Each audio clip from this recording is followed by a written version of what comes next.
Hello, this is Brian. Welcome back to my garage. Let's talk about Rust-Oleum spray paint today.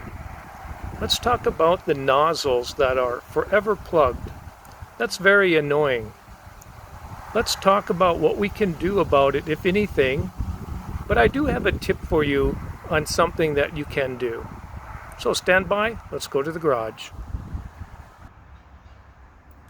I use a lot of Rust-Oleum paint in my garage, spray painting, and I use it because the hardware stores and the big box stores in my neighborhood, this is about all they sell. I go to a big green store, I think this is all they have. I go to an orange store, this is primarily what they have. And I also go to a well-stocked Ace hardware store, and this is primarily what they sell.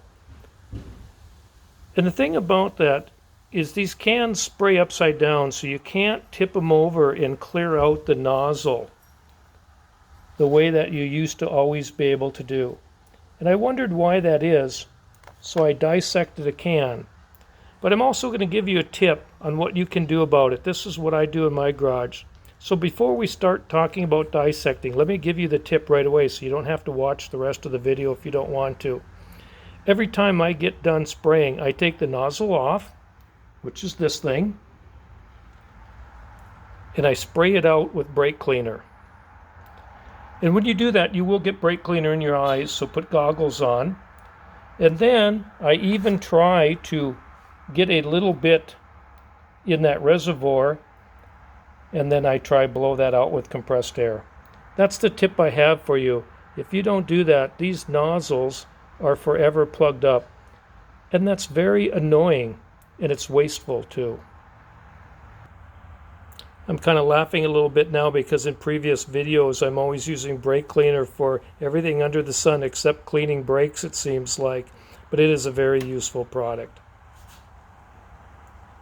Anyway, in my shop I use a lot of this paint. This paint, this paint, and this paint, this kind of stuff. And I have a saying in my shop. And the saying is, if you want disappointment, you use, for a variety of reasons, most of which I'm not going to get into. Like, does this stuff actually dry? But today I want to talk about the nozzles that are always plugged up, because these cans spray upside down. And I don't know if that's a benefit, like some marketing engineer or some product manager thought that was a good idea to make cans that spray upside down. But all these cans seem to be that way.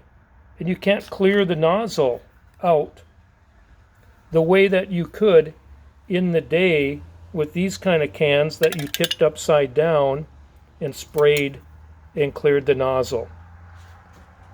So the tip is, I already gave it to you, take the nozzle off, use brake cleaner, clean out the nozzle, put your can back. Then it'll be ready to go the next time you use it. But let's take a can apart. Let's dissect a can and find out how they make these spray upside down, and is there anything smarter that we can do? If we put our heads together, is there anything smarter we can do, like lay the can sideways or something like that to keep the nozzle from plugging up?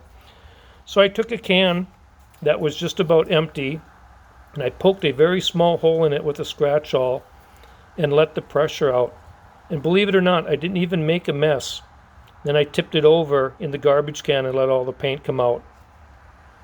I cut the can open, and here's what I found. It's all about this thing. I'll call that the stem. And let me back up a little bit. I should have mentioned this. When I spray out the nozzle with brake cleaner, I spray out the stem too. I put this little hose, right in there and spray it out. That's usually when it gets in your eyes. Goggles. But if you clean out the stem and clean out the nozzle, you're okay. So on the inside of the can, of course, there's a hose like this. And it really does go all the way to the bottom of the can. And I will try my best to show you this. I have to find it here, because there's a hole Let me focus the camera right on the side of this. Of course, it's going to be so hard to find. There it is, right there. See that black hole right there? So if you tip the can upside down, that's where the paint can go in. And then if you look inside, there's some kind of venturi apparatus. Because there has to be something, because when the can is upright with that hole right there, of course the pressure would just short circuit, and nothing would come up that tube.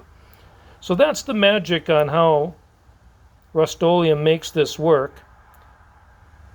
And in the video here, I just don't think there's anything that anybody can do, laying it on its side and trying to clear the nozzle or anything like that. It's just always going to be plugged up if you don't clean the nozzle and the stem with brake cleaner before you put the paint away.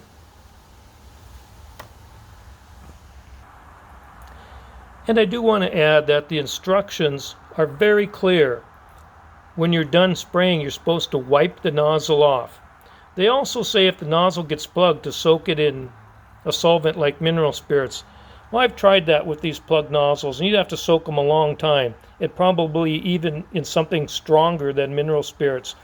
And that doesn't address the fact that the stem is usually plugged up too with dry paint.